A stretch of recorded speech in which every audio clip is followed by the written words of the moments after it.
Hello YouTube, this is Mahadeva, the Thunder Wizard.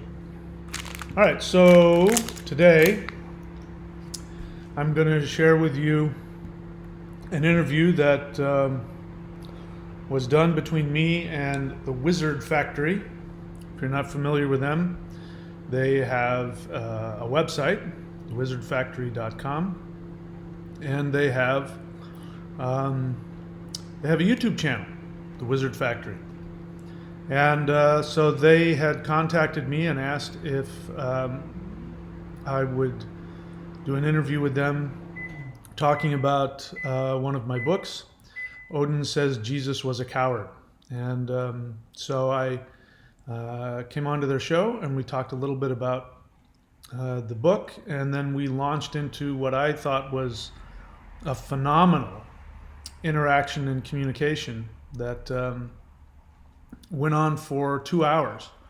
So I'll see if we can just get through an hour of it. So what I'm going to do is I'm just going to live stream the raw video that I have. So forgive me, Wizard Factory guys. I'm going to just live stream that. So I'll be back and forth monitoring for a while, watching what's happening. And if there's any questions while that's going on, I'll continue to interact with you. And so let me just go ahead and just get started with the interview. All right, so let me bring up that video. So here they are. So forgive me, I'm just going to turn the, oops, that's not what I want. I want this. Oh, that's not what I want either. What's happening here? I want this. That's what I want. All right, so this is the raw video, and let's see, I'm going to turn the volume down on that for the moment.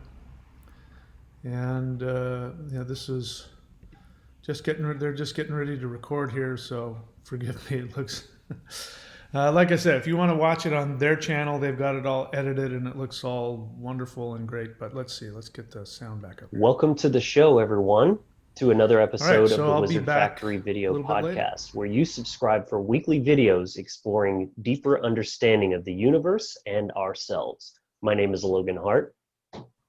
And I'm Brian Easterday. And this evening we have a very special, long-awaited interview with none other than Michael Denny, known better as the Thunder Wizard, who is a syncretist, a shaman, a man of many different studies and pursuits regarding older spirituality and specifically Norse and I believe African traditions. And we're going to be covering specifically in this context the topic of a book that he wrote called Odin Says Jesus Was a Coward.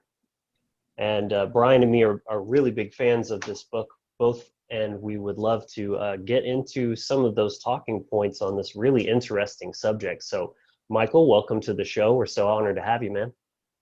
Thank you for having me. It's a privilege to be here.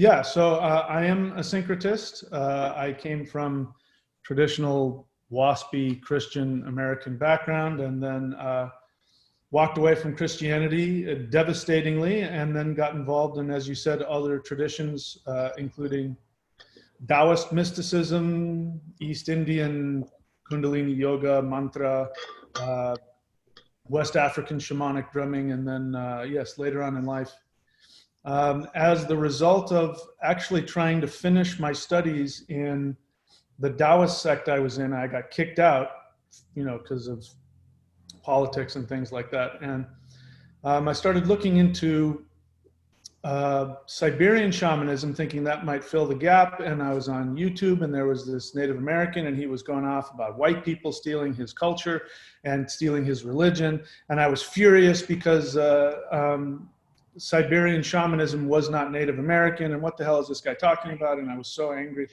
until I realized that he was right, that I didn't have access to my ethnic background and I really wanted it. And so I started a journey which eventually led me to come to the awareness that I was in fact of Norse descent, and I started reading Norse mythology, and out of that reading Norse mythology, I saw that my ancestors practiced all this stuff that I've been learning in all these other traditions that have not been destroyed because of what we're going to get into, which is Christianity. So I'll just get right into it. The book we're looking at today that you guys have asked me to talk to you about is probably, again, one of my most favorite books as well that I wrote, which is Odin Says Jesus Was a Coward. And so I talk in the book about how, like most people, I made the association between Odin's sacrifice on the tree of life and Jesus' sacrifice on the cross. Now, I had completely rejected the Jesus model by this point, and so I was bothered by this. You know, why would Odin, is Odin a savior? What is that? And so I have a method of shamanic work that I do, which is when I'm in between that state of sleep and waking up in the morning. You might wake up and then you go back to sleep. I go into this state where I'm in a semi-dreaming state, and oftentimes I can ask questions and have visions, and all kinds of things can happen. And it'll be, a state of lucid dreaming. So I'll just go ahead and read it because I talk about it here. So let's just start. This is on, I don't know what page this is on. On my book, this is page 8, I think. Anyway, so one morning while in this state, I realized that I was a little disturbed at the resemblance of the Odin sacrifice to the Jesus crucifixion. So in my mind, I verbalized this question, quote, Odin, what is the difference between Jesus' sacrifice on the cross for the forgiveness of sins and your sacrifice on the world tree? Unquote. To my absolute shock, I immediately heard this answer in a booming voice, quote, Jesus was a coward, unquote. This was extremely shocking to me. It was also very frightening. I am still sensitive to the concept of blasphemy. While I no longer believed in the Christian idea of sinfulness, I would certainly not have characterized the seemingly selfless act of willingly sacrificing oneself for the benefit of others as cowardly. Even though I personally rejected the need for the crucifixion of Jesus, I would never, ever have characterized it as an act of cowardice. Any such act in my mind would have definitely been one of extreme bravery and selflessness. And we'll just skip here because I go on talking more about that. And we'll just get straight into the dream here. So I decided that I was not willing to allow old fears to stop my inquiry. I chose to believe that I had the power to decide what I wanted to believe or not to believe. And if this were some kind of demonic voice, I chose to believe that I had the power to investigate it and choose to accept or reject its validity. I was not going to react from fear, so I stayed with the dream state and continued to listen. After a brief pause, as if aware of my internal decision to stay with the dream, the voice continued, quote, when Jesus died on the cross, he took away man's most precious gift of the gods, the gift of self-determination. Jesus gave away his salvation to a world that neither wanted it, appreciated it, understood it, nor earned it. And look at what men have done with this supposed free gift of forgiveness. Nothing. Jesus turned magnificent men into powerless sheep. Odin's voice intensified with increasing passion. He continued, I earned my enlightenment. I sacrificed myself to myself. Giving enlightenment to one who has not worked for it is the gravest of insults. It says that they cannot achieve it for themselves. No warrior ever acts this way toward another person. Why would I demean and insult someone so badly to deny them the honor of earning for themselves the gift of infinity? A warrior gives men ultimate respect. To die in the pursuit of self-awareness is the noblest of acts. If I thought someone was not capable of such an act, I would still allow them the honor of dying while trying to achieve it. If I gave them my enlightenment, what use do they have of their own immortal divine spirit? What a waste. What a colossal waste. If Jesus or anyone else tried to give me their salvation that they earned, I would, like any true warrior, kill them on the spot for such an offense. Unlike Jesus, I shared the example of my own sacrifice so that men could replicate it for themselves, so that they could equally share in the gift of self-evolution. They, through their own efforts, can stand side by side with me as warriors, not as pathetic sheep. They need not worship me, they can worship themselves. Anyone who endures such a self-sacrifice as I have will never take it for granted. Never. It is impossible to do so. But look at men today. They respect nothing. I was the first of men to sacrifice myself to myself, and as a result, the eternal mysteries of existence revealed themselves to me. The runes or divine secrets do not magically remove sins. They empower men to die to and transcend their self-imposed limitations.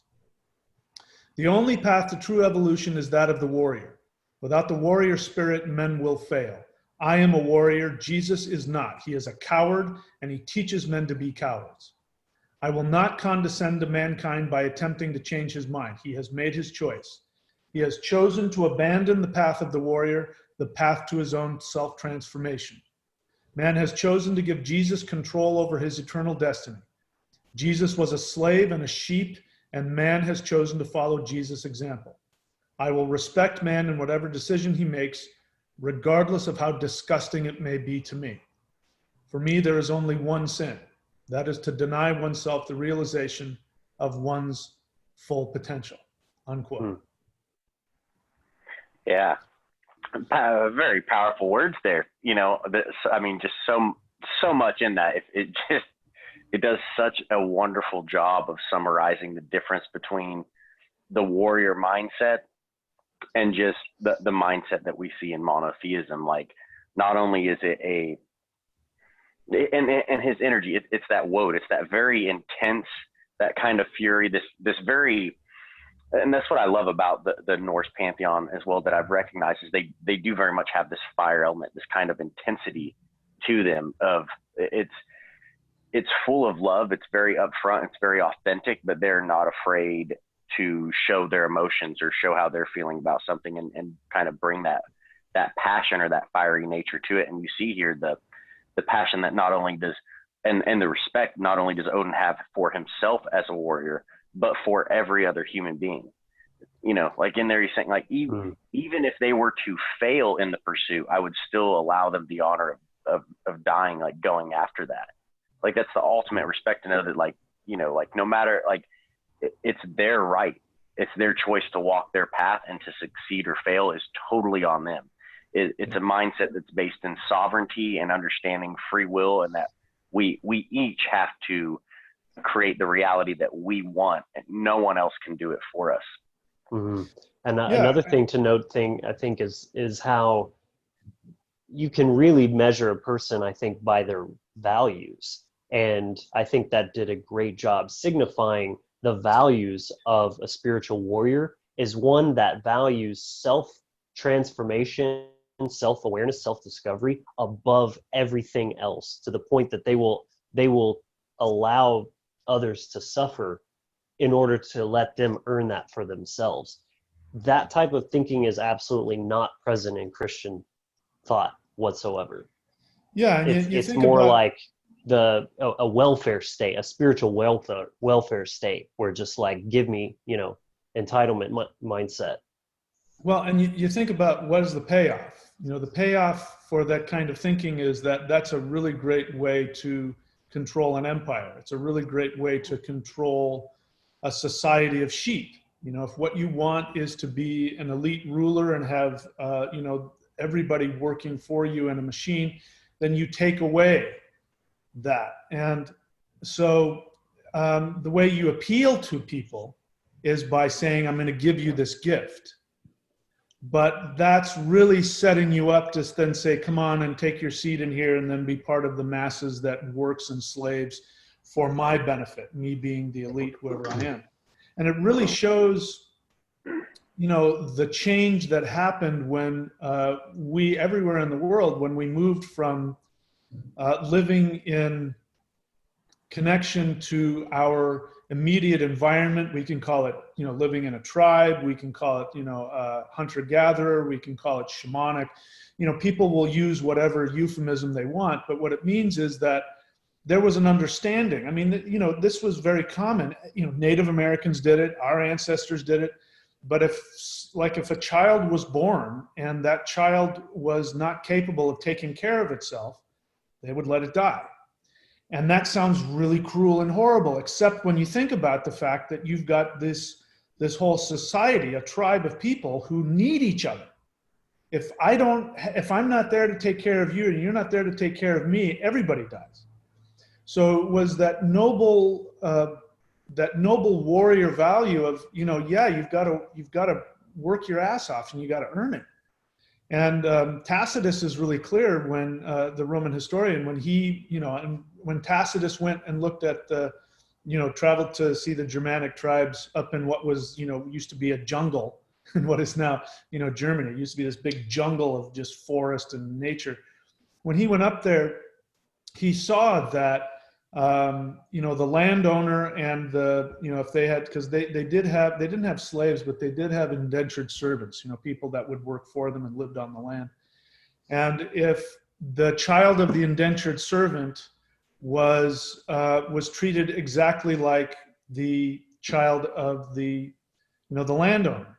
And so they would both be sleeping on the floor, in dirty circumstances. And the child of the landowner, if he wanted to be treated like an elite or treated like a warrior status, he had to earn it. He wasn't just given it. Nothing was given to anybody. But at the same time, everybody was given the freedom and was given the assumption that they could accomplish it. It was just assumed. And so, when I first, I tried to express in the book how shocking it was for me to hear Odin's voice and to hear the things that he was saying. And it would have, for me to write down everything that, was given to me, it would be, volumes. I don't even know if I could do it if I tried. I tried to just get the gist of it, but it kept going. And it was like a download in me that continued to grow over time. And every single one of my books was a result of me trying to get this download out. And I didn't write any of those books because I had any intention of becoming a famous book author. In fact, I was kind of smirking while somebody's, showing my book up on this, but I had no intention of doing that. It's just, it was driving me crazy. All of this stuff inside of me was just, I had to get it out just so I could breathe and function. But, and I'll give you guys time to respond with this last thing. One of the other things, you mentioned it, the fire of the Northern European gods. This comes back from something that I've also seen. Again, I'm a syncretist. So, for me, the way I look at it is that shamanism is a science. And so any true shamanic culture is a culture where their sacred people, their shamans are people who said, I want to know the truth.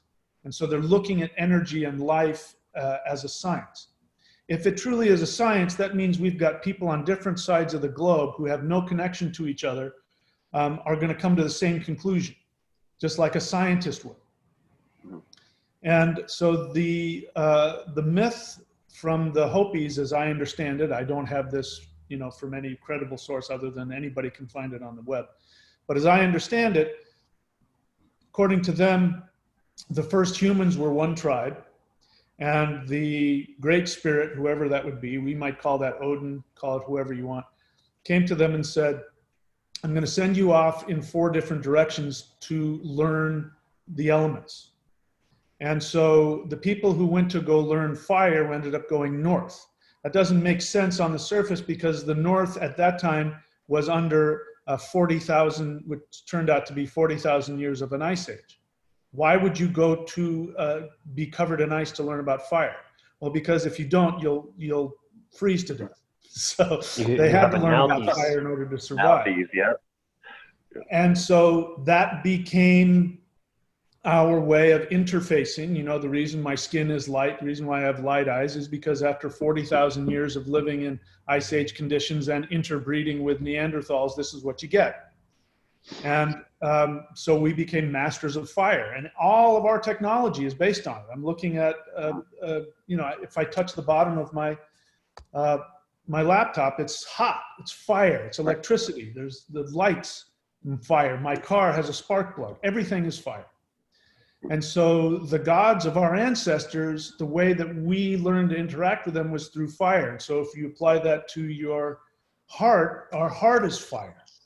So the ironic thing about the so-called white race, the people who are mastering fire, is that fire, when it's not controlled, when it's not channeled properly, is incredibly destructive. Mm-hmm. So when we disconnected ourselves from the gods of fire, when we disconnected ourselves from that, we still are fire. Our nature is fire. And we then spread that fire all over the world, and we could make the argument that that's what's happening to the environment. I mean, California's on fire. Australia here was on fire last year. But when I interacted with the gods, first with Odin, as you can see, I wasn't prepared for this. I'd been dealing with, of course, I was grown up, Christian, where Jesus is this meek, weakling, whatever. And then I dealt with the Taoist masters, who are the masters of ether.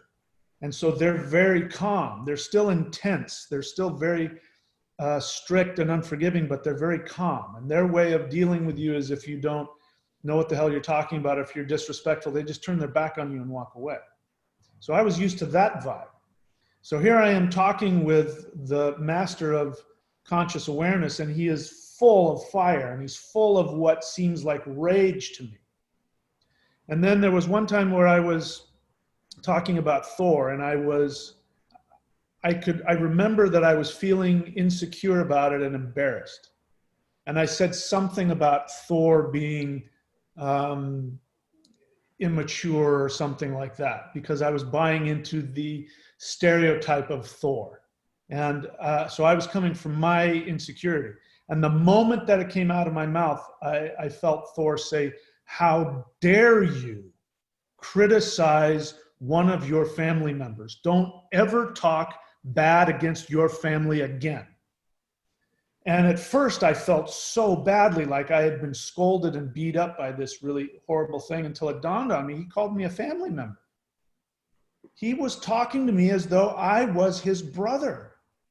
He was talking to me the way somebody does when they really love somebody who's about to step into something really dangerous. "Hey, knock it off. You're about to walk into a death right there. Turn around, wake up. I care about you. Don't you understand that?"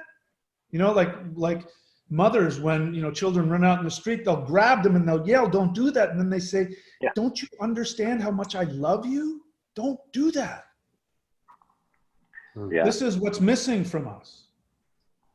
This is what's missing from our interaction with the world. This is why the world looks at the Germanic people, the European people, as rightly so, soulless devils. Because this is what happens when you disconnect from your ancestors. And whatever your true essence is, and that of the European people is that of fire, if you're not operating from the essence that connects you to creation, you will be a force for destruction. And this is why Christianity was so perfect for this. Anyway, my apologies for, how I am. I go on. Oh, no, not.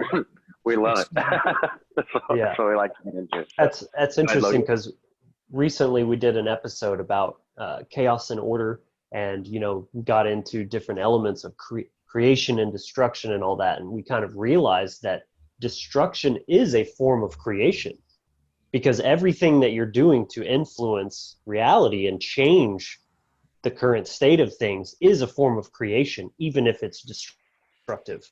So it's almost, it's an interesting concept, and it just made me think about how you were talking about fire, and how essentially, as conscious beings, we are creators, whether we realize it or not. So being responsible for taking ownership of that spindle of what we're creating is of utmost importance, because otherwise what you get is rampant forest fires, metaphorically and literally, when that fire energy is not being wielded responsibly and properly. Yeah. Mm-hmm. Yeah. Go ahead. Flag. Yeah. No, I really like that you brought up that fire, because that's something to be, we can very see, like, especially in the West, like with the the military industrial complex, or even what we did like with Hiroshima and Nagasaki. That's that fire element for sure. Mm-hmm. But being what used about disconnected from the heart space. what was it in Waco, Camp David, right? There's some misuse of fire energy there too. Yeah, in I mean, Waco. you can see it. Yeah, you can see examples like over and over again, like in Western society, where this fire element has been misused. But if you start to connect with European people, like you see that, like we are very fiery people, like by nature. We tend to get like very passionate and very like you spoke about with Thor and that interaction. And I like that you brought that up, because I've had a very similar interaction with him. That was much along that same lines of like, don't dare speak about people that way. Like Thor, like the whole, and for, for those out there listening, understand that the European, the Norse deities, they don't just see European people as their family. Like when Thor's referring to everybody, he's referring to the whole human race as your family. Like everybody is this warrior.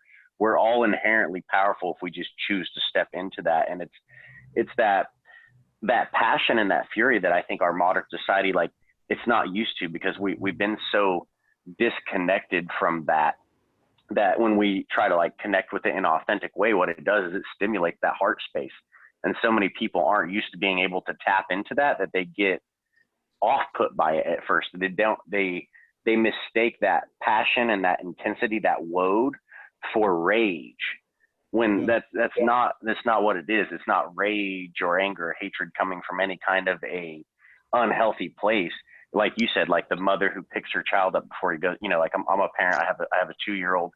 If he was to run out in the street, yeah, like I'm going to chase him down. I'm going to pick him up. Like, don't do that. Like, there's going to be that intensity there. But like you said, it's coming from that place of care. It's coming from that place of love. It's that fire that comes from the heart space. And it's a very purifying type of energy. And that's, it is a wonderful thing to learn how to tap into, that I think so many people they're just afraid of that intensity, because it's like them being afraid of themselves. Like, well, what if I am really this powerful? What if I can really tap into these kind of things? And by kind of staying meek and docile, like Christianity has programmed everybody to be, it's a way of safely staying separated from that part of ourselves that, I think many of us in the West are afraid of. Yeah, and you think about, again, Tacitus said some really wonderful things when he talked about the generosity of the indigenous, and because bear in mind, in case anybody is unaware of who Tacitus was, he was a historian from Rome, and this is about 2,000 years ago.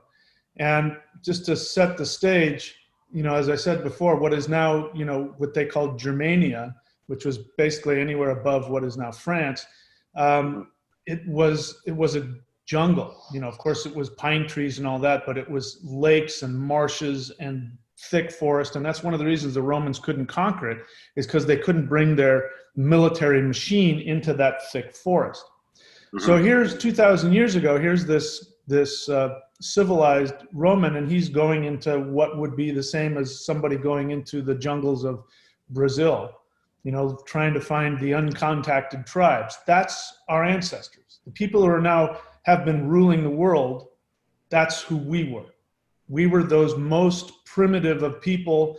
And he talks about their religion, and he says that they don't have temples, they don't have idols, they worship the sky, they worship the earth. If you took the word German out of Tacitus's remarks and you entered in Native American or any other uncontacted tribe, there would be no difference. That's how we look at these so-called primitive people. And he went and talked about how they were without guile, that they didn't have any money. They didn't even know what the hell money was. They had cattle. If you wanted something, you would say, hey, if you want to go fix my porch, I'll give you a cow, or I'll give you some milk. Or that was their payment. You give them money, they go, it's cool, it's shiny, but I don't know what to do with it. What does this mean? They were known for their generosity. If you showed up, if you were a stranger and you walked into their village, they would all rush out and say, who are you? How can we help you? Hey, do you need some food? Come on in. And they'd fight with each other about, no, he can stay with me. No, he can stay with me. You know, and then, and there wasn't this, like the fear that we have now of people. We didn't have that before. And that's the fire of the heart. And you were expected, if somebody came in, you were expected to stop everything you were doing and set up a big table and give them a place to sleep. And if they looked at something and there was a shield on the wall and they went, wow, that's really cool, then you had to give it to them.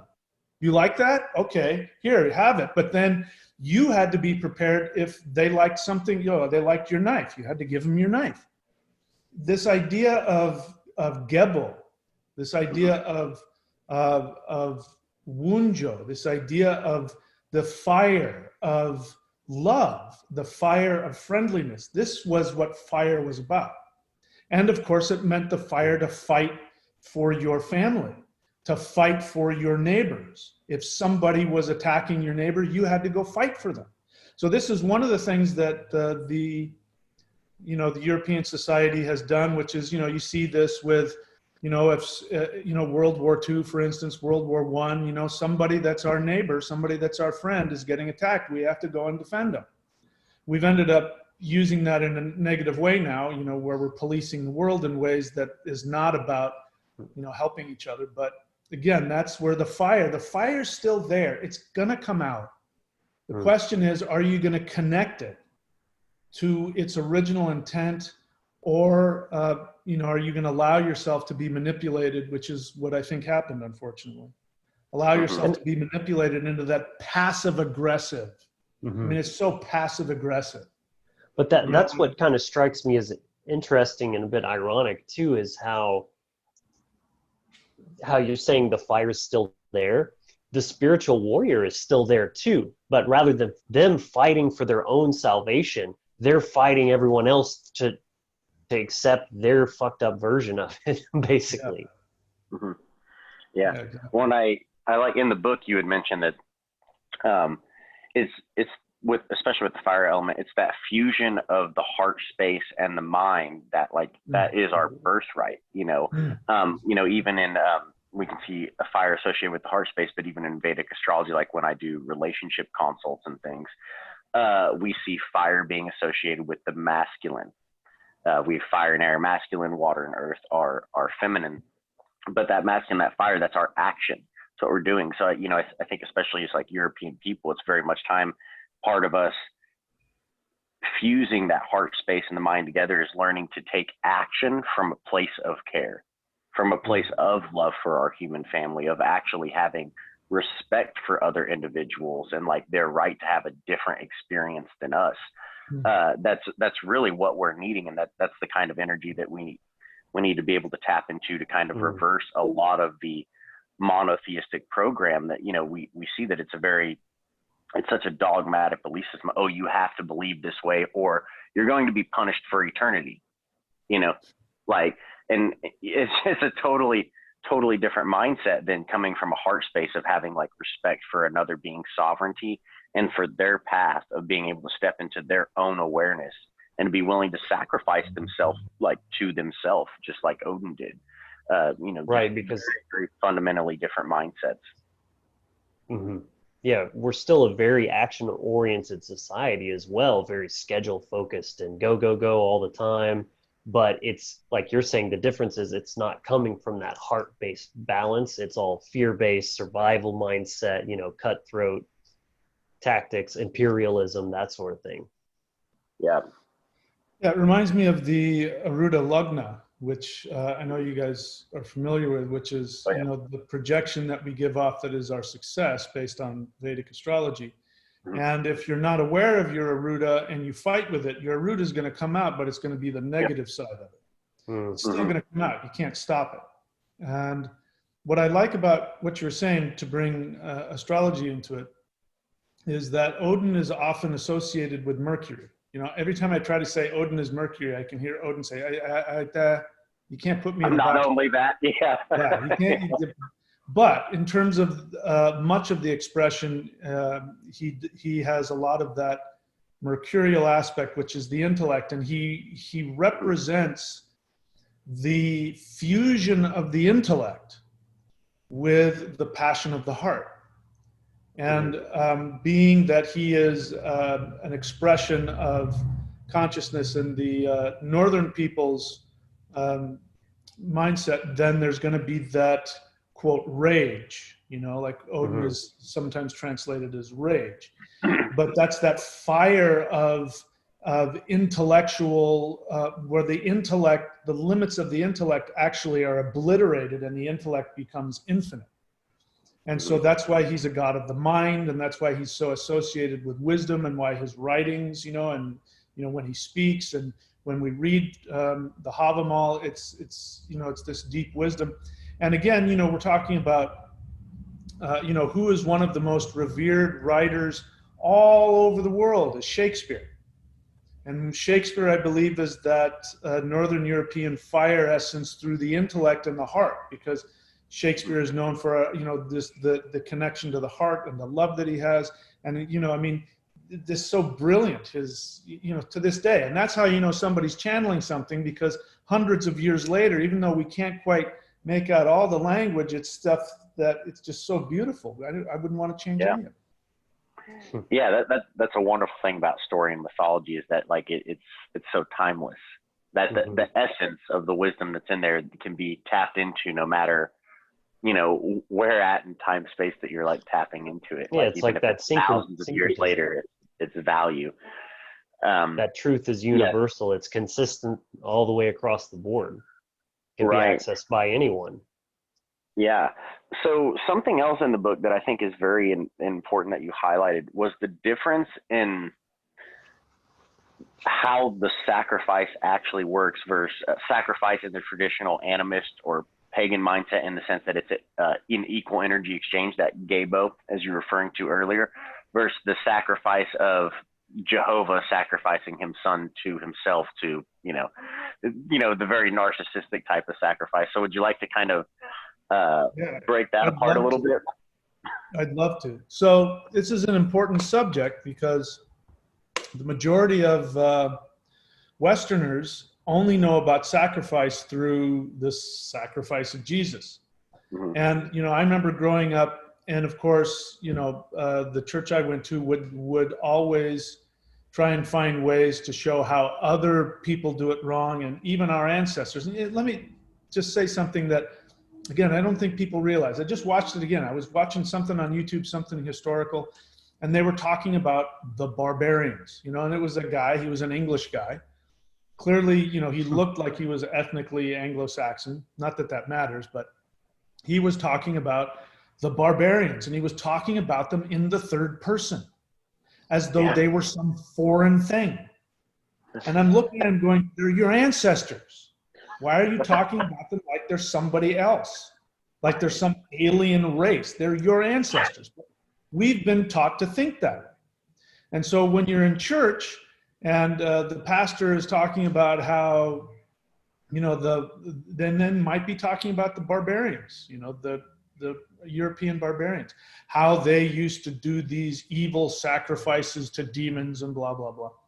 So we don't even understand in our culture what sacrifice means, because when you think about it, Jesus was commanded to sacrifice himself for the sins of human beings, because his father couldn't tolerate looking at humans because they were so sinful. Yeah. So there's no sacrifice, because the word sacrifice means you're giving something up. And here you have Jehovah sitting there, and he's saying, I can't stand those humans that I've created. And so you, perfect son of mine, who's for some strange reason is still me, we haven't figured that part out yet, you go down and you sacrifice yourself for them, and then you tell them it's because I love them.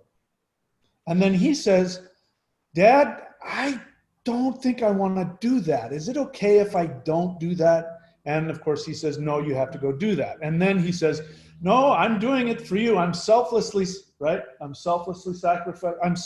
sacrificing myself for you so that he can love you.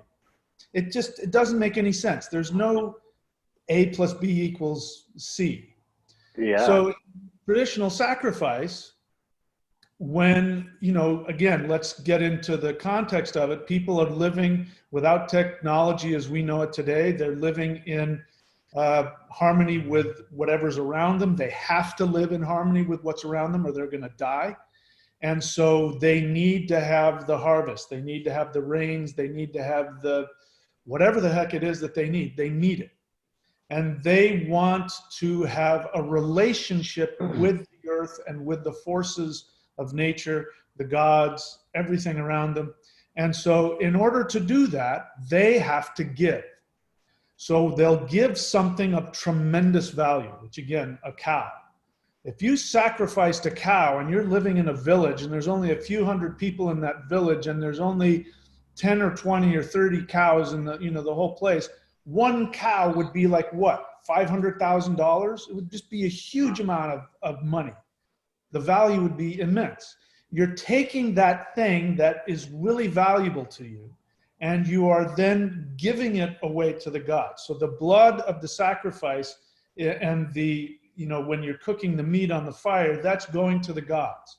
Then what you do is then you give all of that to everybody. So whoever it was that said, I'm going to give up my cow, he knows he's giving away to the rest of the village $500,000 to everybody. He's sacrificing it. Nobody does that unless there's a payoff. So the payoff is now that there is this connection and this, the blood sacrifice, you know, that our ancestors understood what a blood sacrifice meant. It meant that. It meant it wasn't just the blood of the cow. I mean, the guy, you know, that guy, that hurt. Giving up that cow and slaughtering that cow, that hurt. And he had to think that one through before he did it. So he must have thought there was some benefit in it for him. And so there's a benefit there. By giving, you give not only to the gods, but you're giving to everybody around you and everybody. And the thing is that now that this meat has been consecrated by the gods, it's filled with power, which is the understanding. The whole village is eating this empowered meat. And imagine how much everybody in that village thinks of whoever it was that gave up that cow. You can imagine they're all walking up to that person and thanking them and, hey, do you want to marry my daughter? You know, they're giving away. And so it creates this gebel. It creates this giving back and forth between everything and everybody. It balances together. It makes sense. Yeah, very practical. It doesn't make any sense. Yeah. It doesn't follow any rhyme or reason.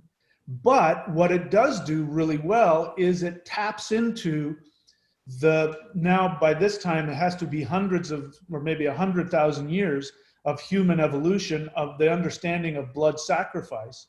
They tap into that one thing of blood sacrifice and say, you know, this is the sacrifice. This isn't just a cow. This is the sacrifice of the Almighty and his blood for you. I mean, it's such a mind fuck that, you know, it's like the Iraq war, you know, we went to war in Afghanistan because there was a bad guy there and we had to go get him. And then we came up with this idea to go to war in Iraq. And the justification is, well, you like the troops, right? Well, the troops are going there. So if you don't like this war, you don't like the troops. It's just this backward mind fuck. And you just have to guilt yourself into, yeah, okay, I'll toe that line. Yeah, right. Yeah, Jesus died for my sins because I'm bad, but it's this narcissist who's an abusive, murderous narcissist. Yeah. And he hates himself so much that the people that he created, he sees his own perfections in them to such a degree that he can't tolerate looking at them. And again, this isn't just me talking, this is the Bible. God cannot tolerate looking at human beings because they, you know, wanted to figure out what life was about. So they ate the apple. God forbid they want to figure something out. And so because he can't tolerate that, he then is going to take, you know, this is the mind fuck. So imagine you're sitting there and you see this all the time, you know, in, you know, when you've got like, drug cartels or something, and they want to torture you or fuck with you or get control over you. And like what was if you watch Breaking Bad, if you remember the one scene where Gustavo Fring he cuts the throat of his own guy in front of the two guys that are doing meth, and it was a really clear message, and the message was, I can't kill you, but I'm going to kill this guy because he should have stopped you. And this guy's innocent. He's just doing his job. So I'm going to fucking kill this guy right in front of you so that you're scared and you're full of guilt and you're flipped out and you're going to do what I tell you to do. That nailed it. Yeah, because I was imagining like some guy like torturing a dog and saying, if you don't do what I say, you're hurting this dog. Don't make me hurt this dog, and make you feel all guilty. Or like you were just saying, like, well, but 9/11, like, people died. Don't you care about those people? Or with the gun grabbers saying, like, what, you hate children? You want children to die because you want to keep your guns or whatever? It's the same kind of gaslighting techniques. Yeah. That's what I really wanted to highlight, that I think is interesting to see, is like, one, the animist or the pagan version of sacrifice, like you pointed out, Michael. It's about that gabo. It's an equal exchange. You're giving up something, and it's very practical. It's based on interacting with nature and your environment for survival purposes. You going and sacrificing a cow and then sharing that with the whole village. Not only is there the magical aspect behind it of like what you're trying to get energetically, whether it be, more crops that season or whatever it is, but you're also very practically, you are actually feeding the other people in your village. It's a very practical way of interacting. That's the thing about animism. It's a practical way of interacting with your environment and with nature in a healthy way. It's about establishing that equal exchange and that connection where we are part of this system instead of just something trying to dominate and control it. Whereas with I like with Christianity, you see just the mindset of Jehovah, like Michael said, it's very psychopathic, and it's this narcissistic pseudo perfectionism, like psychologically, that if you wanted to look at it, that's what Jehovah is going on. He's totally a psychopath. He's totally a narcissist, and he's coming from the mindset of, I created you, and you seem so terrible to me that I want to smite you and torture you for eternity. So I'm going to sacrifice my son to myself, and then at the same time go around and talk about how he's such a loving God, or he's doing this because he loves you. So at this, it's a gaslighting. There's a double standard there of, he can't stand you and he wants to torture you for eternity because of, like, human beings wanted to learn something. We tried to gain knowledge, but at the same time he loves you. It's like that abusive spouse that's like beating the shit out of you, and it's like, don't you see, I just love you? Like, stop making me do this. Like, it's the same thing. Like, look what you made me do. I didn't want to do that. I love you, and then you provoked me. You did it. I have no control over my responses, even though I'm perfect. There's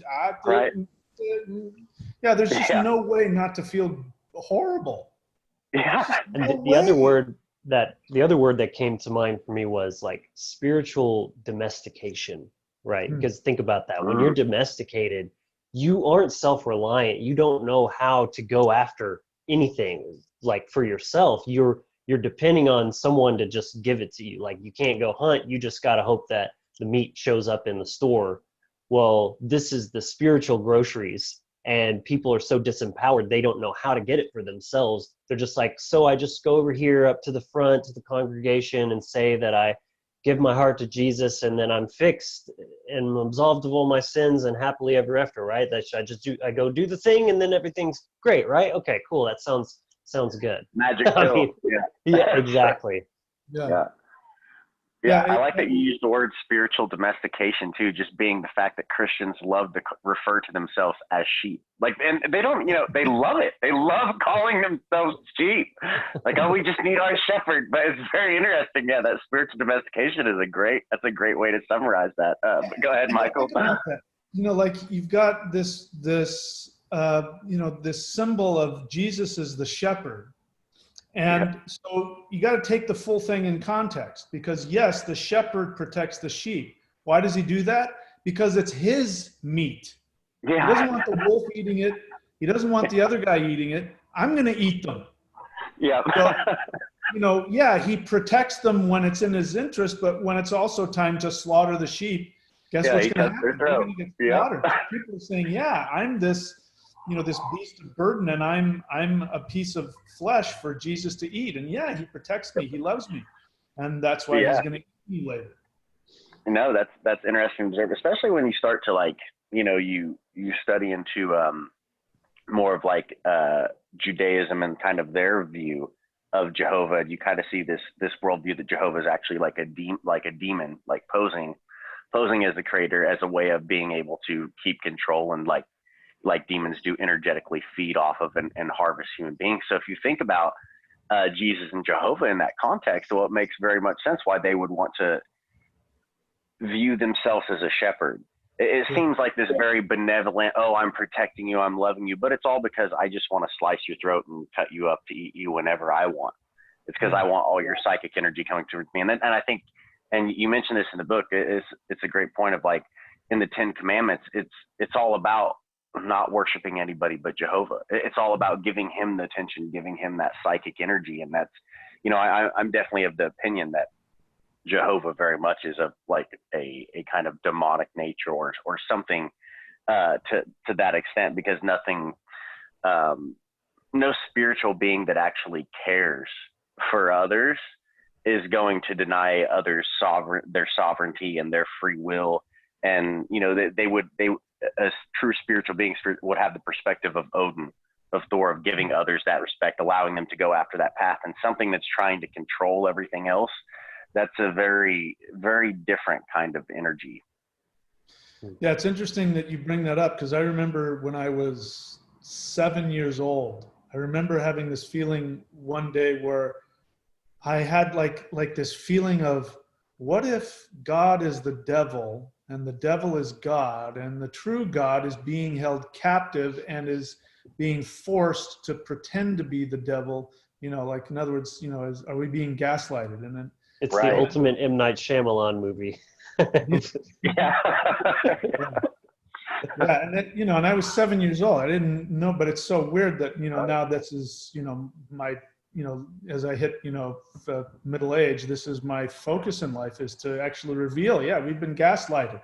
The God you worshiping that's supposed to be your savior is actually trying to destroy you, and the evil ones, are actually the ones that are working to help you. And it reminds me of, we're on this subject, and it was reminding me of in Africa, the Yoruba people, the king, everybody's a king in Nigeria, right? That's because it's a bunch of villages, so you're a king of the village. But so the chief of the village is usually seen as very rotund. So the biggest guy in the village is going to be the chief. Now that's not good in our culture, because we like people svelte and all that, but that's where his riches come from. It's symbolic of his riches. Now, when you ask him, how much money do you have? He'll say, I'm broke.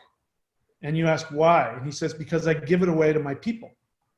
So his being big is the symbol of, I've got all of the resources, but in order to be a true chief, he has to be broke, because he's constantly working to bring in the resources to give to the tribe. Mm-hmm. Which is, again, just so different from how, it's the ironic thing is that we're talking about how Odin says that I respect you so much that I want you to go and get for yourself your enlightenment. And so it sounds really selfish, and the Christian will say, oh, that's ego. It's not about you, it's about God. Yet he's giving away this gift of I'll teach you how to go get it yourself. And yet at the same time, we've got this culture now that is, everybody's gathering their own thing. And it's about, don't take my stuff away from me. And we end up fighting with each other, and everybody's so paranoid about losing their stuff. And it's so opposite. On the one hand, you have this God who apparently gives his life away for you. But then why is it that we're so greedy and so materialistic?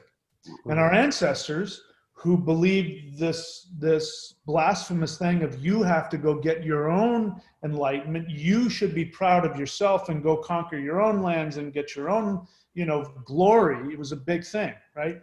A true warrior was somebody who went and got his own glory.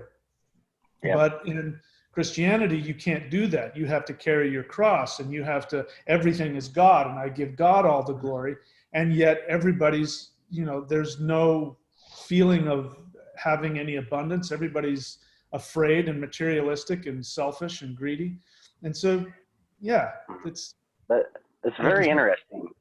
Yeah, well, to me, that would kind of like bringing in like the concept of projection into this, like, whereas like in the Germanic or the pagan society, the reason why they could have that abundance to share is because they had that self-empowerment. So they can then go have the mindset of, oh, I have enough, I'm fulfilled within myself that I can share. Whereas with Christianity, the whole religion is based off of what you lack. Oh, you have sin with that original self-imposed negativity is like, like I like to talk about it. It's coming from that place of lack of, oh, you don't have this, oh, you need something. So then because they feel that inner lack, they project, like that out through their actions in the world by trying to always take and take and take as a way of filling that void. There was something else I wanted to hit on here that it totally just left my brain. It'll come back to me though. I've got something, Ben. Sure. Yeah. This is another idea that kind of has been bouncing around between Brian and I is this idea of a perfect God versus an imperfect teacher or a role model of some kind that's actually relatable. So it's interesting because it's even like you can see this on like the social media space.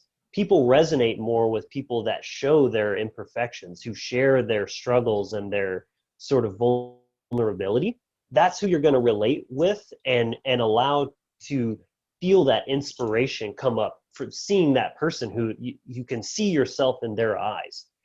How can anyone ever relate or much less learn from a God or a higher being that is self-proclaimed as perfect, and that, well, you'll never be like me, but you better try your hardest, or it's like they set the standard of perfection, even though telling you'll never be able to reach it, but you'll still be judged based on it, so you should still really, really try to be as perfect as me, but you can't. Yeah, that's that narcissistic control, because that's exactly what a narcissist does. On the one hand, that holds you to the standard of being perfect, but at the same time won't allow you to accomplish it.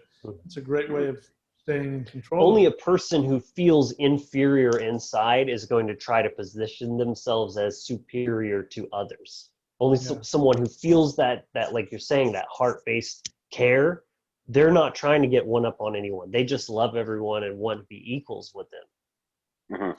Yeah, that's the idea that, that Odin, seems to very clearly say to me is that, I'm infinite, I'm quote God, but so are you. And if you want what I have, you can do what I did. On my channel, I say that. I say, if you want what I have, you got to do what I do. Yep. And so that's, and that I like that idea that you're talking about, how this is, again, something that people may not understand if they haven't looked at history, is that even in other religions that I like, even in other polytheist religions. Okay, so I'm going to end the first half. We'll make this the first half of the interview with the Wizard Factory boys. And we'll air the second half some other time. So my thanks to those guys at the Wizard Factory. Wizardfactory.com, I believe, is their website. And you can also find their YouTube channel, the Wizard Factory. And so we'll come back and I'll upload, or we'll live stream the second half at some point. So a lot of this stuff you've already heard me say many, many times before. So there's really no need for me to repeat myself about this. But that is from my book. If you're not familiar with it, the book is called Odin Says Jesus Was a Coward. So I'm happy to take any questions if you have questions. I'm happy to take them. Before I open it up to questions, I'll go ahead and do a little bit of business here. So thunderwizard.com, that is my subscription site, which will give you access to multiple in-depth teachings you cannot get on the, well, most of them you can't get on the free channel.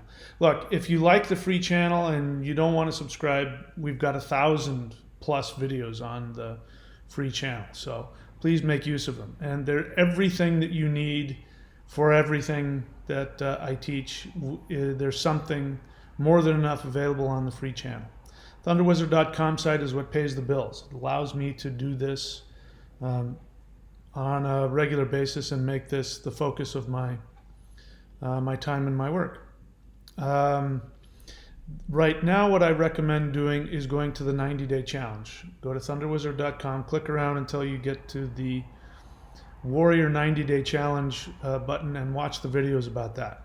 That is a shift in this teaching.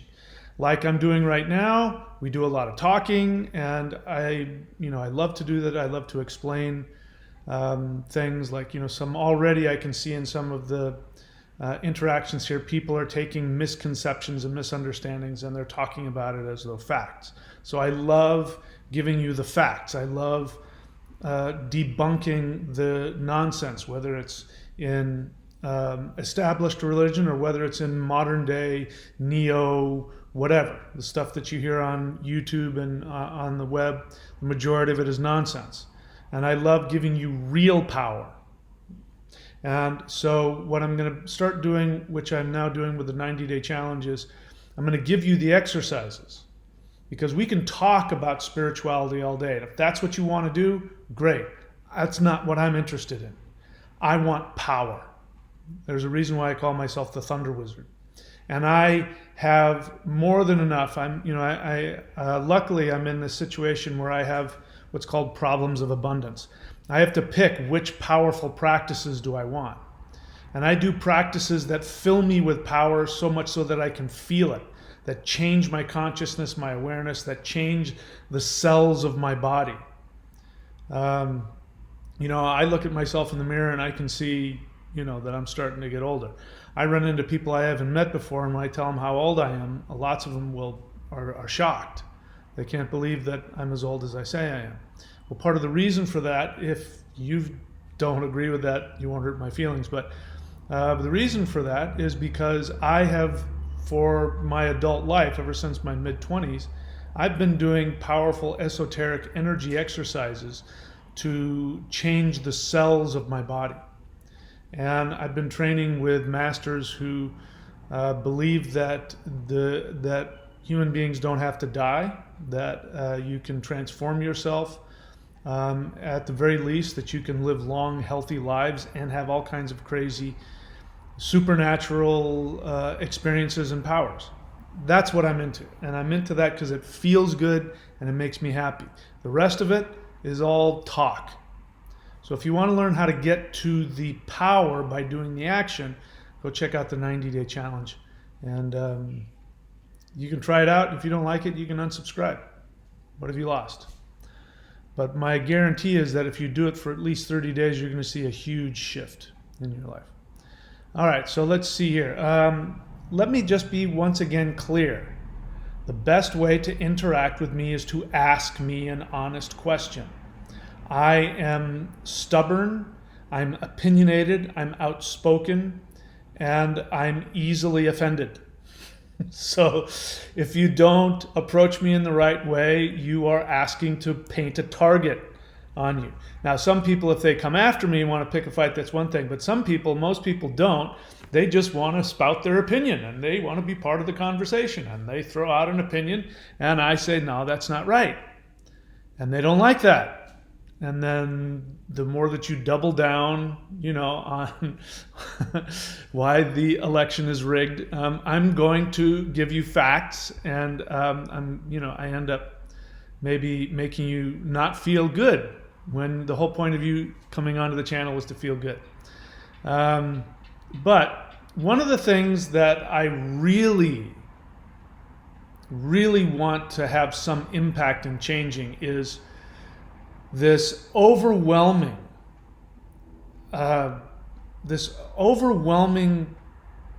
propensity of people to simply believe whatever the fuck they are told.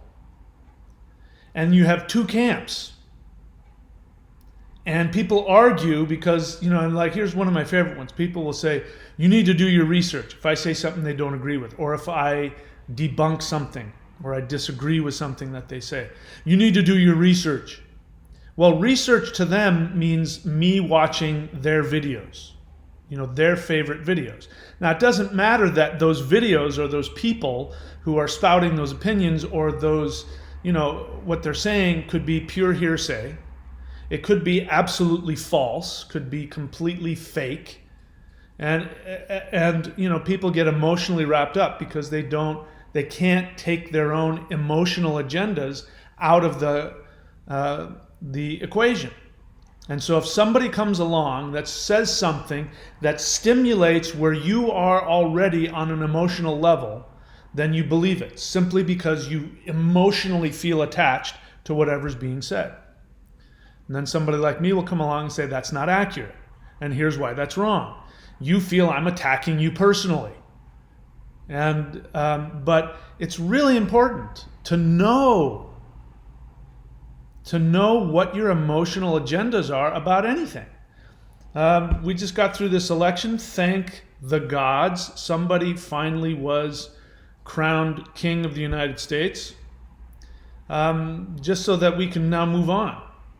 I know, maybe you like or don't like Biden. I really don't care one way or another. Now it's time to move on. We can move on.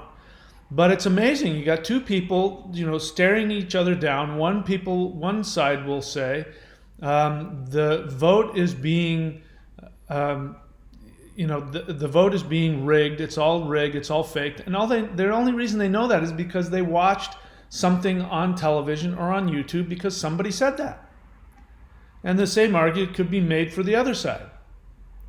And people don't know how to fact check reality, and they don't know how to take a look at their own agendas. So if you come on here and just think that you're part of the thing and you start throwing around opinions, bear in mind you're putting a target on your back, because if you don't ask me a question, I'm going to come after you if I think that you are mistaken.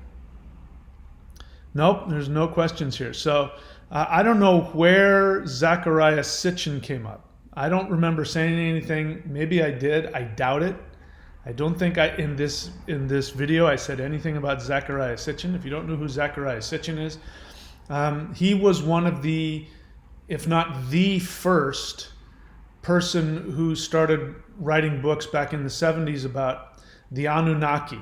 And what he was doing is he was taking mythology from the Sumerians, and he was supposedly looking at the language of it and uncovering these secrets that the Sumerian mythology was talking about, these spacemen who were coming from outer space. And then we get this whole Anunnaki thing and the reptilian. That's where it all started. And Zecharia Sitchin has been debunked time and time again, but nobody cares about that because people like the idea of aliens and all that other stuff. Whether they like aliens or don't like aliens, it's an escape from their mundane, painful reality. So people follow them. So I don't know if I said anything about it, but there's a discussion that started happening here. Somebody says, isn't Jehovah just Enki, Marduk? So many aliases, this guy. Now, as you know, I do a lot of linguistic connections. I make a lot of connections between Vedic, which is the spirituality of the people who then became the Hindus in East India, and I talk about the Germanic, the Norse gods and the indigenous religion of the Germanic speaking peoples of Northern Europe. And I make connections. I make linguistic connections. And so I talk about, for instance, why Thor is actually Indra. And it's not just because both of them are thunder gods, it's because there's actually a linguistic connection, because Thor is Thunar and Indra is Inthura. So you have Thu, which is an Indo-European word for drop or moon or soma. And one is Nar, Thunar, which is the first cause or the lord of Thu. And then you have Inthura, which is the king of the full moon, or the king of the full drop. It's the same deity. I can look at it linguistically. But then you have a bunch of people who want to make this connection because people, and I understand this, people want to try and figure out what was the source of the Bible. Because let's face it, you know, the Hebrew religion, is this, if we look at the whole world and the history of religion, it's just this tiny little religion that's out of nowhere. In fact, the Jews, the Hebrews, what they ended up doing, I think it was 300 AD, after they came back from being taken captive in Babylonia, they completely wiped out their own history and they completely changed their religion. Because before 300 BC, I believe it is, before 300 BC, we see in the record, in the archaeological record, that the Jewish people, because by then they were now calling themselves Jews, they had separated from the Samaritans, the other 10 tribes, they had separated themselves from that. They were calling themselves Jews. They were polytheists. You know, because if you go and unearth a home, just before 300 BC, you will find that they have an altar in the home to the god of the sky and to the goddess of the land, and it's the same polytheist religion that everybody else has. And it was I forget the name of the people who lived there. It's who Joshua and Moses went to go destroy after they supposedly got out of Egypt. Point being is that because we come from this society for 2,000 years, we've been shoved down our throat this, first of all, it's a false Jewish religion. It's not even their traditional religion. It was elites who came back from being captive in Babylon, and they came back and they said, oh, by the way, we rewrote your own history and we rewrote all of your religion, and it's this thing which we're calling the Torah or the Law or the Old Testament. And there's no doubt in my mind, even though there's no written record, there's no doubt in my mind that there was a Holocaust where the elites went and killed anybody who didn't conform to the new monotheist religion. No doubt in my mind about that. But because we grew up in that, there's two things. Let's start with the first one. The first comment on here, I don't even know if the guy's still on here, but the first comment on here, the guy, I don't know, I don't recognize the name. He might be a follower or not, but he responds to the title, how Christianity destroyed indigenous religion. He says, you mean churchianity destroyed it? And he goes on to say, esoteric Christianity is very deep into cultivation of energy. Now, there might be some people who identify as Christians who might be deep into cultivation of energy, but that has nothing to do with Christianity. That might be, because one of the things that I really want to expose is our unconscious need to sanitize this toxic, horrific religion. It's toxic. I shared about it, if you watched earlier, I talked about how toxic it is. The whole narrative of here's this almighty God who creates humans in his own image, and then for some reason he hates them so much because they want to achieve the same, they want to become like God, which who doesn't want that? What father or mother doesn't want their children to grow up and be as good or better than them? I mean, what true parent doesn't want that? For some reason, he doesn't want that. And he hates his children so much that he then has to destroy them. And so then after destroying them once through a flood, and then they still aren't perfect enough, he then decides he's going to send another part of himself, which we don't quite understand, which he calls his son, who is perfect, who hasn't done anything, and he's going to send this guy down to die for your sins. And he's going to ritually murder him right in front of you, and then take his blood and smear it all over you. I'm not making that, that's coming directly from the Bible. Smearing you with his blood, and then making you responsible by saying you now have to worship him, and that's the only way I'm going to accept you. Right? And because we have been indoctrinated and with that abusive belief system, we have people nowadays who understandably don't want to stay tied to the obvious toxic thing of going to hell forever and all of that, but they still can't let go of Christianity. So they come up with this pseudo history about Christianity and says, oh no, you don't understand. The original Jesus said this, and there's absolutely no record of any real Jesus. The only record we have of Jesus is what's written in the Gospels or the Gnostic Gospels, and it's all the same thing. There's very little variation. So you can't come up, if you want to make up your own Jesus, you can, but there's no historical accuracy to it, despite the fact also that there's zero credible history that says that the guy even existed. Right? So this need for this guy to say that esoteric Christianity is very deep in, I had to say, spend some more time on my channel. Because first off, if you're going to say something, make sure you know the context of it. And my channel is filled with videos about why Christianity never existed. And Jesus never existed. And even the Gnostic is toxic. And this is important because we have been programmed.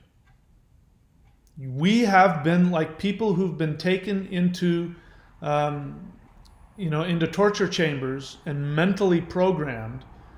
We've been programmed to, on an unconscious level, believe that Jehovah and Jesus are the only thing that exists. Even if you're somebody who does yoga, even if you're somebody who does polytheism, or you're a shaman, if there's any part of you that needs to be an apologist and say, no, you don't understand the real Christianity or the real Jesus, you're still holding on to that toxic belief system that is telling you you're a worthless piece of crap. So when somebody wants to say this, they want to say, no, the church, these evil church people, they presented the false religion. No, the true religion was underground, but that's all nonsense. It's all nonsense. And it's because people moderners can't tolerate the thought of Jesus being either untrue or actually being, a really toxic, abusive thing to have in your life, right? So, but we've got more than that here because we're talking about Enki and Enlil and the Anunnaki. This whole need, which started with Sitchin, this whole need to turn this into, you're wanting to turn Jehovah into one of the Anunnaki. Your need to take Jehovah and turn him into one of the Anunnaki is that still unconscious need to say Jehovah is still the real God. Now you're making a different story about him. You're turning him into this space reptilian being who's controlling people, but the narrative is still the same in that he controls you. He's still the God. You're rejecting him through this really circuitous roundabout way. But your need to believe what Sitchin wrote, which was all nonsense, comes from your struggle within yourself that you can't let go of Jehovah. When if we step back, the reality is that the whole Jewish monotheist religion was this tiny little religion in the middle of nowhere. The only reason that it took prominence is because the Romans went, hey, that works really good.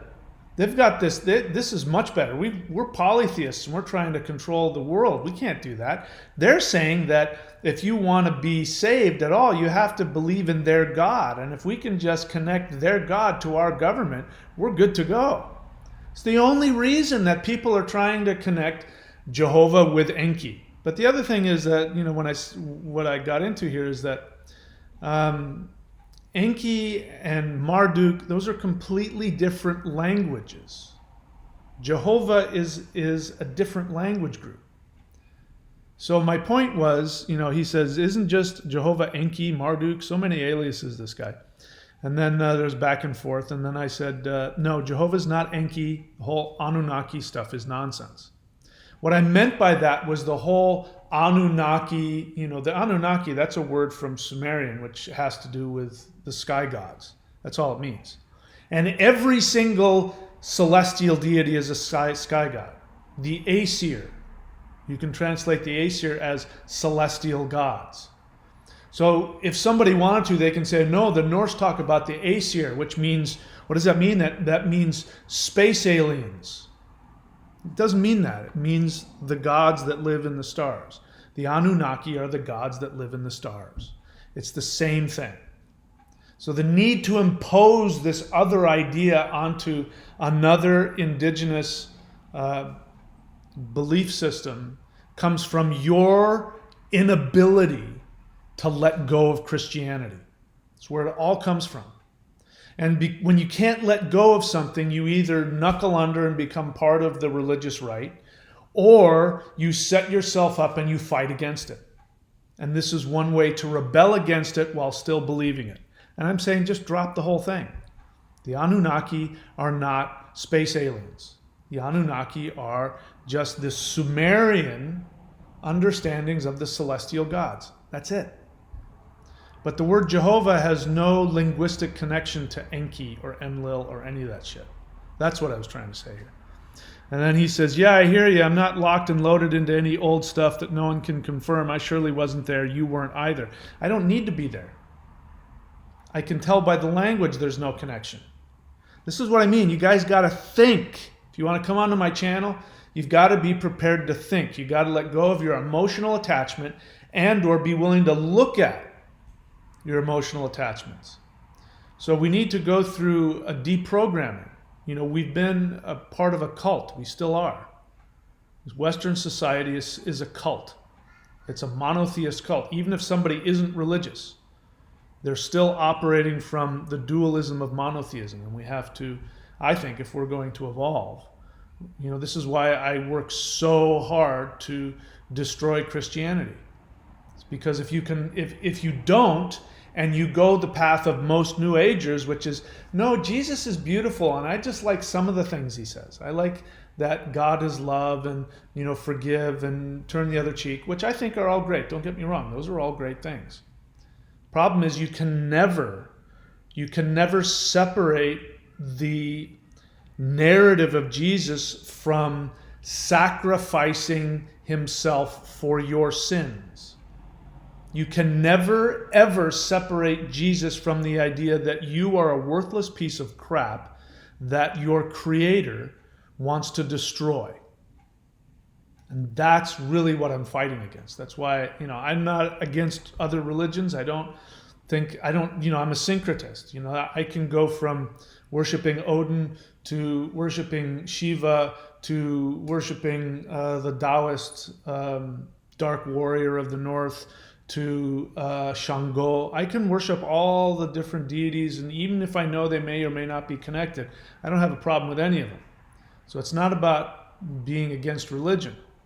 This is a false narrative that was introduced into our world from people who had a victim mentality after being taken over by a foreign government for hundreds of years.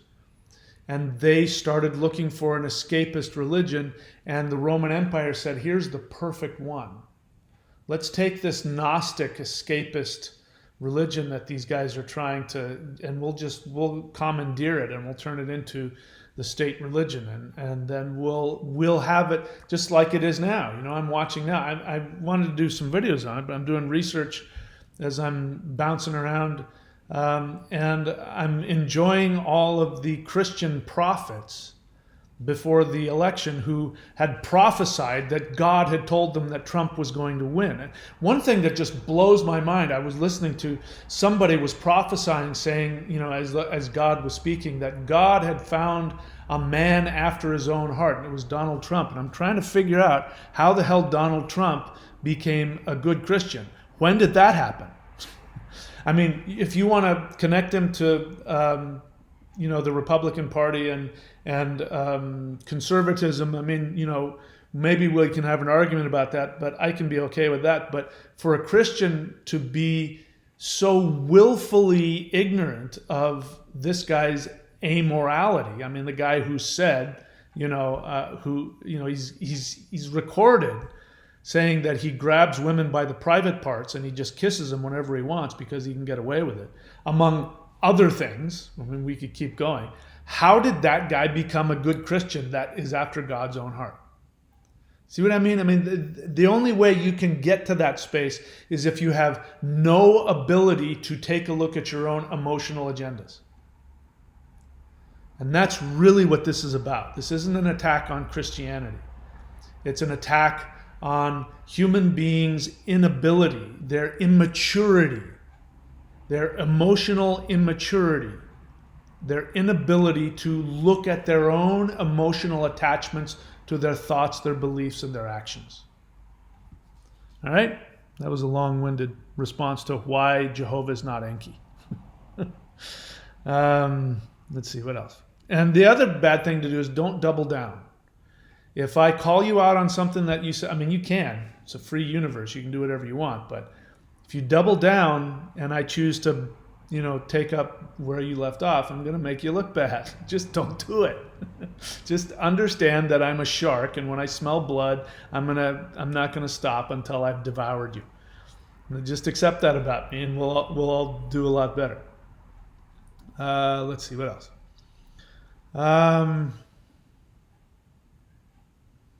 Yeah, so Runaway Train, you didn't write the word question. I know you've been on my channel before.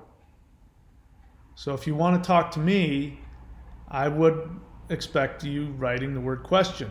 You've spent some time on the channel, you have the ability, and you know the two most important things in life that I teach are to pay attention and put effort. So if you do one or both of those things, you'll know how to do that. Unless you want to just argue with me, but let's see. So he wants to double down on Sitchin. I don't want to talk about that anymore. Oh yeah, I remember you now. So now you're going to here's a passive aggressive thing. Appreciate the info though, always in learning mode. Been here only a measly 59 years. So that's a passive aggressive way of saying I'm 2 years older than you. Therefore I know more than you do.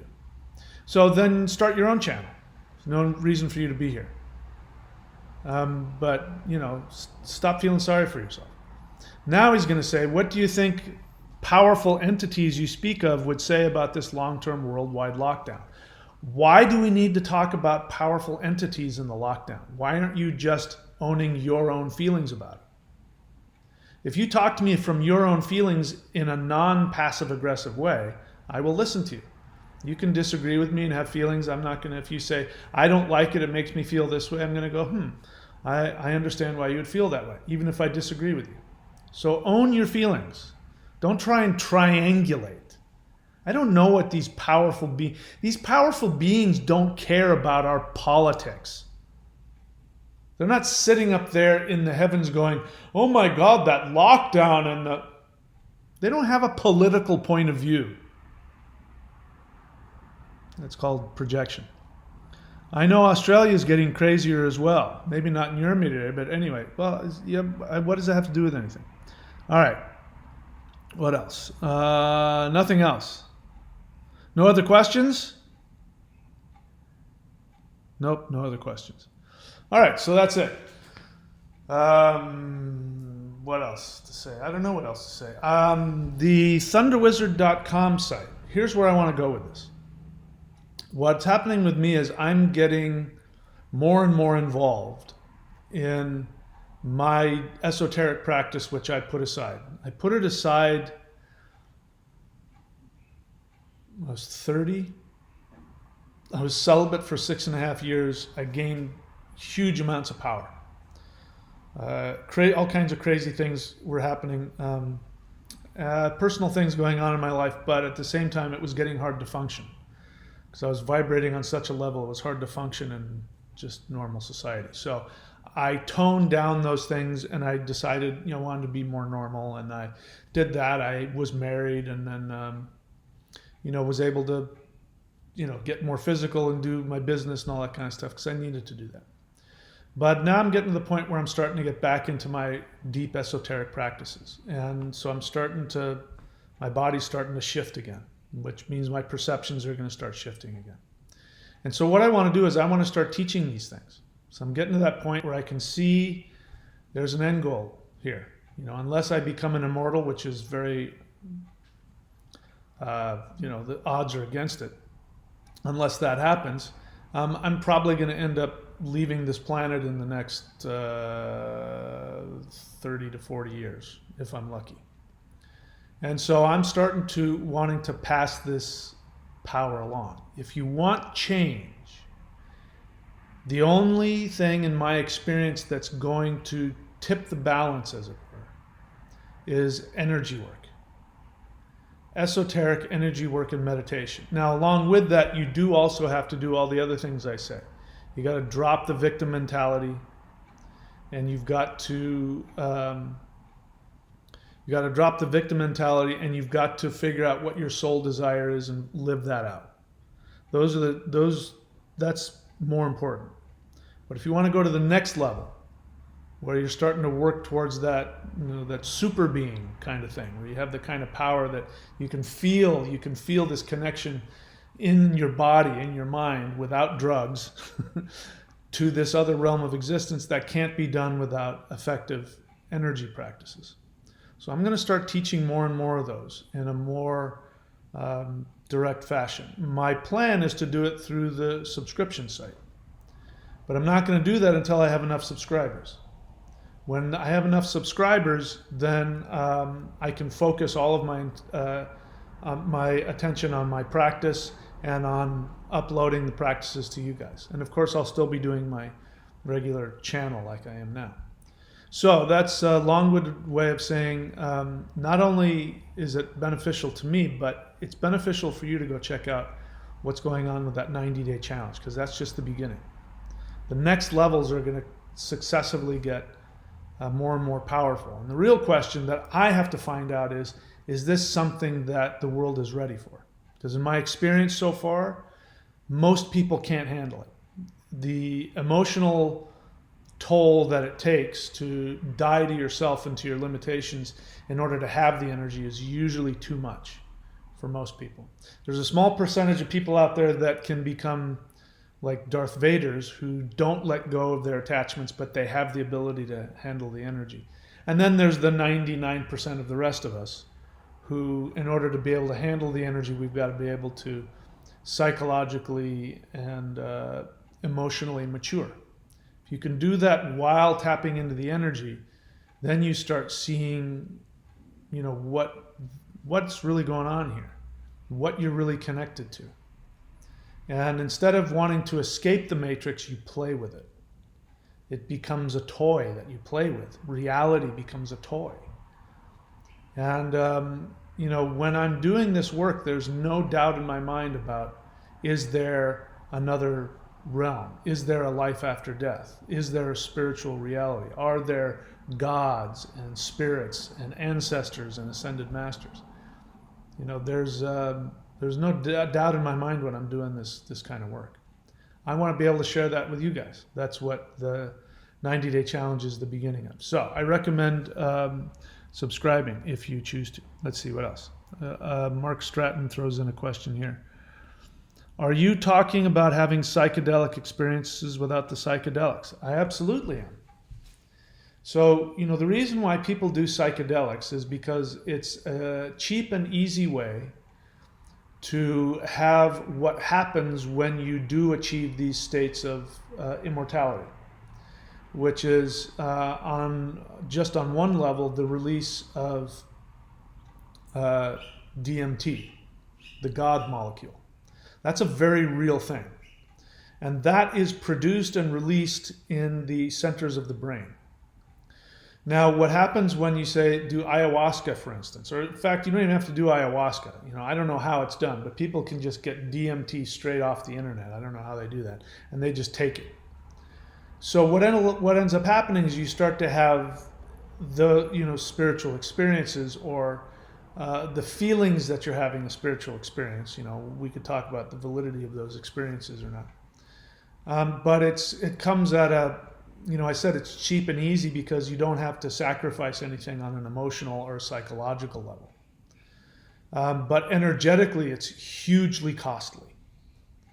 It will kill you faster than anything. It destroys the glands in the brain. It destroys their ability to naturally produce DMT and other chemicals, which are necessary in order to interface with the energy, because there's more than that. If you just have the experience of the release of DMT, you're not getting the concurrent experience of the increase of energy, because they go hand in hand. The increase of energy is what helps the pineal and the pituitary release these chemicals in the body. And these chemicals is what allows the cells to vibrate on a higher level to be able to handle the levels of energy. Like where I'm at now that I'm doing the practice again, that's my plan to keep doing that. We'll see what happens. But now I'm remembering what it's like. But because I've been doing all this other work, I've been doing all the mantra work and the personal work and the letting go of all kinds of things, and just the stuff that happens when you're just doing spiritual work and meditation for years. Now I'm not having the culture shock. Because what happened when I was in my 20s and I started getting really powerful was, it was very shocking to me.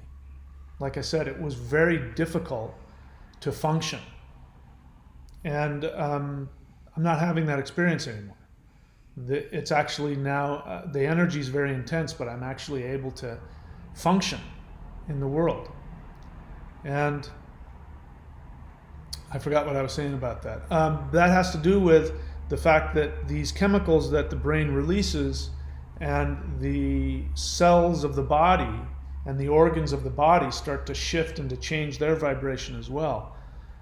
You have to have all of that stuff in balance in order for it to work. And if you're just using chemicals, then number one, you're only getting the chemical experience without the energy experience. And then on top of that, you're telling your brain to shut down production, which ends up after the fact. That's why, for instance, if you do ayahuasca or peyote or anything like that, afterwards there's this huge crash. And anybody, if they're honest, will say that there's a huge crash afterwards. And it means that your body is now worse off than it was before. Your brain and the pineal and the pituitary are worse than they were before. And so it takes that much more work to get back up. In fact, people who've done a lot of, forget about psychedelics, they've done a lot of other drugs. If they've done a lot of drugs, they can't even feel the energy when they do qigong. They can't even feel it because they're way down here, and they have to get back up, up to here again to get the brain to be able to release the DMT. And then if you want to go higher and higher and higher, you're getting more towards the immortal status of being able to be superhuman and all that kind of stuff, which is everybody's birthright. Everybody has within them all of the glands in the brain, all of the organs in your body, your adrenals, your kidneys, your liver, your heart, your lungs. I mean, there's just around the heart, there's an energy field around the heart that you won't be able to find if you go looking for it. You cut somebody up and go looking for it, you won't be able to find it. But it's an energy field around the heart that holds on to spiritual negativity. And spiritual negativity could be people emotionally, causing you emotional harm. This stuff builds up in this entity, this feminine energy field that surrounds your heart, actually takes in all of these really painful, harmful things and keeps it from reaching your heart. So you have to clean that out. And then when you clean that out, then that energy field around the heart turns around and becomes this incredibly powerful. I can't even describe what it does for you, but this is where you enter the realm of true magic. And that's just one energy field. There's an energy field in your navel as well. There's an energy field in your sacral chakra. I'm not just talking about the chakra. There's an energy field there. There's an energy field in the root chakra. And when you're able to tap into these energy fields and align them, and then you can pick from different energy fields to do different things. This is what human beings were designed to do. Most people will never see that because they don't get past the physical. And I'll tell you, being a victim, you'll never get past the physical. I'm offering you guys one way that will at least open the door to get you into that other realm. And it's not about listening to me talk, it's about just hitting play and doing the exercises with me. The real question is, can you handle it? Can you handle the changes that will come? If you can handle the changes, you can see what it's like. So instead of talking about the Anunnaki, instead of talking about the Acer, you can see what it's like to start to become one. It's really quite fun. Here's another question, Runaway Twain. So Runaway Train, I've seen your name before. I know you've been on my channel before. So it's kind of challenging for me that you don't seem to really listen to my suggestions about how to interact with me. I'm trying to be kind to you here, but you really kind of don't. I make it really clear. It's okay if you don't want to do that. You say, have you ever tried extended darkroom therapy? I've never talked about it. So if I haven't talked about it, I probably haven't done it. You've never done it yourself. Okay, neither have I. But after a few days in total darkness, apparently one does have psychedelic experiences with no drugs whatsoever. I've heard that also. I can't really talk about it. I haven't done it. I would much rather... Part of what's happening is that you're losing your mind. That's part of it. I would imagine that's part of it. I could be wrong, but... Anyway, Medicine Man question. How do I get as high as possible naturally? I keep telling you. It's right there. Get into some of the high-level Qigong and Neigong. And...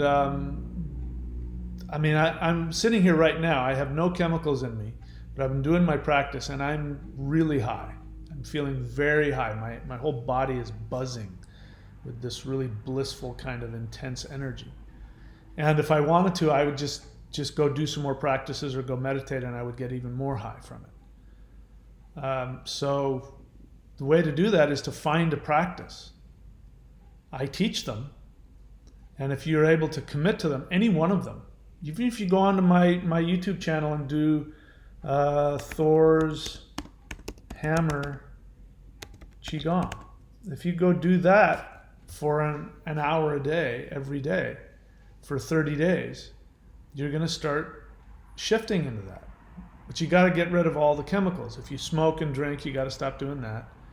If you do any kind of drugs, if you smoke weed, you got to stop doing that. In order for the meridians to open up and for the glands in the body and the brain to start releasing these chemicals and for you to be able to tap into the energy, because it's like that DMT is the chemical that allows the cells to really connect. You really need that. And in order for that to happen, everything's functioning well. If it's not functioning well, it's going to be challenging. And Qigong is a great way to actually heal the body. If let's say you're a pot addict, doing Qigong on a daily basis is a great way to heal the body from that. And then eventually you tell the difference. And doing Qigong is, I get far more high from that than any external chemical I've ever experienced. And I don't end up with any of the negative side effects either. All right, so that's all that. I don't see any more questions. We can call it a day. I've been talking for almost 2 hours, or I've been streaming for almost 2 hours. All right. So once again, thanks everybody for showing up. I've got a part 2 of this coming up, which I'll stream at some point. Anyway, I'm gonna wait for the dust to settle on this election thing, and then I'll think about really new, cool stuff to be talking about. All right, that's it, guys. I will talk to you later. Let's see, we can end with this one. All right, talk to you guys later.